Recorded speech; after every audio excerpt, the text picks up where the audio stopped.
There are times when we have really wanted the church's voice to be heard, but we haven't heard it. Now things are improving. The country is now on a trajectory of recovery. And yet the church is painting a very gloomy picture. The wind has blown and the anus of the chicken is exposed. President William Ruto is not going to stand there and watch the Catholic Church tarnish his name without a fight. As Catholic bishops continue to accuse his administration of lies and incompetence, the president has fired back, branding the bishops themselves as liars. Kenya, we must be careful to be factual, lest we become victims of the things we accuse others of doing.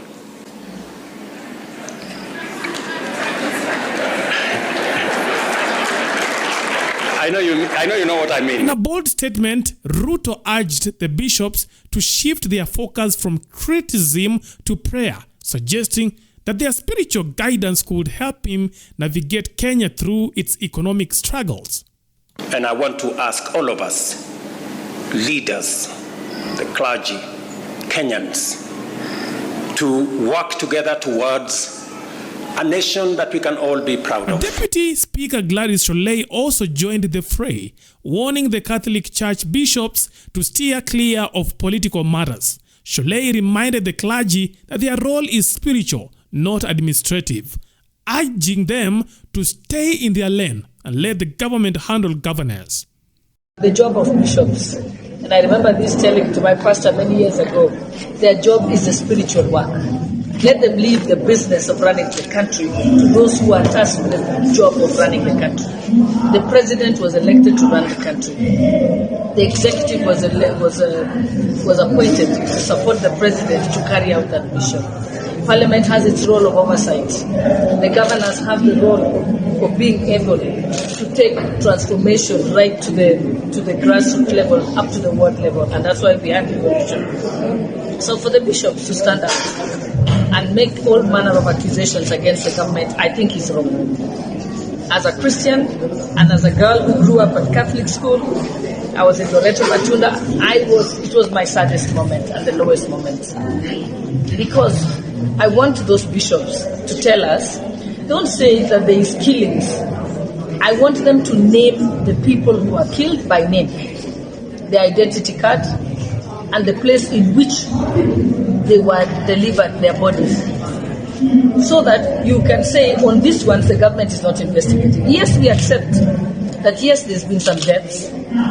I have been part of the movement complaining about femicides, but we don't make blanket accusations against the government.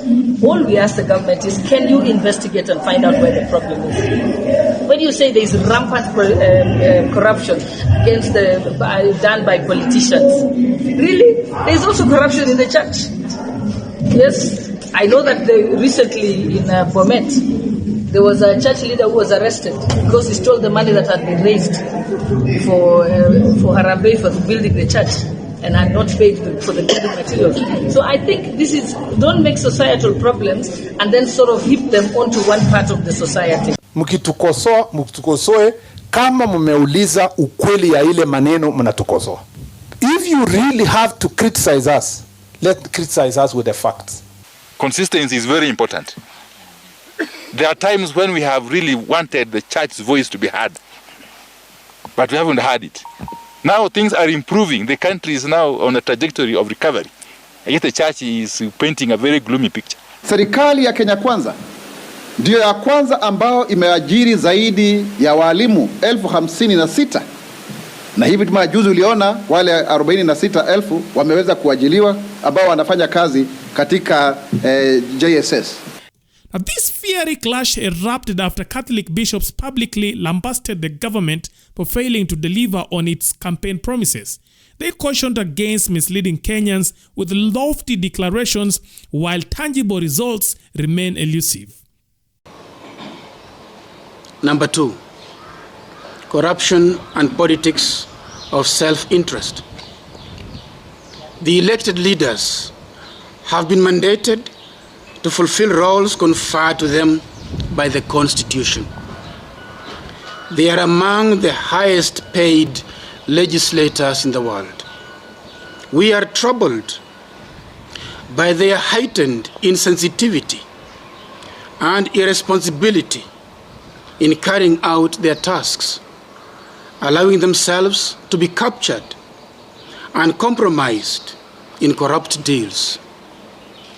Corruption may not always involve financial benefits, but the unjust use of position and authority or abuse of office. The massive greed we are witnessing is shocking and heartbreaking. The violation of human rights and freedom of speech. We are appalled by the blatant recurring incidents of reported abductions, disappearances, torture, and killings of Kenyans. We also decry the increasing murder of women. This has caused great consternation, anger, and disgust. Many families are still grappling with the loss of their children who are brutally killed, injured, or went missing following what is referred to as the Gen Z demonstrations in June 2024. Many of these victims had raised concerns about rampant corruption within and outside the government. Who is abducting these people? And is the government unable to stop these abductions and killings? The government must protect the life of every human person in Kenya, as stipulated in our Constitution of the Republic of Kenya, Article 26. The government must take the lead in following the law, which the leadership took an oath to uphold and defend at all times. Culture of lies, NHIF, unkept promises, and misplaced priorities. The culture of lies is swiftly replacing the integrity and respect that Kenyans deserve. Basically, it seems that truth does not exist, and if it does, it's only what the government says. Unfortunately, it seems that the Kenyans have helplessly tolerated the lies told to them constantly by politicians. Kenyans must learn not to applaud or validate the lies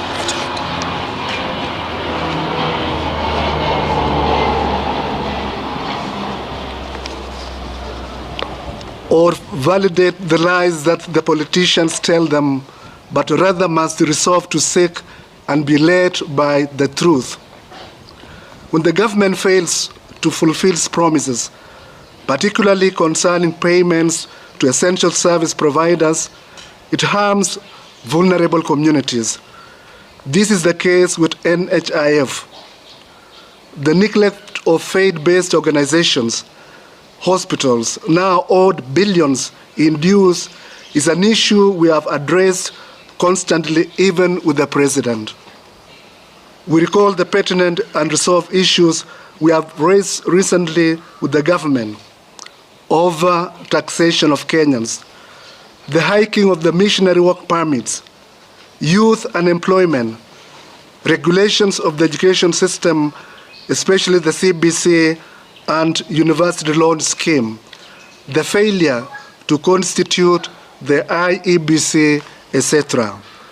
We believe that genuine consultation of all concerned stakeholders in all these matters is necessary beyond the casual public participation. This culture of lies, unkept promises, and misplaced priorities is unacceptable and needs to be dealt with.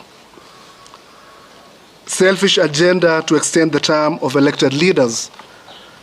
It is baffling that a bill proposing an extension of the 5-year term to 7 years is being considered, and apparently there are plans to rush it through the legislative system.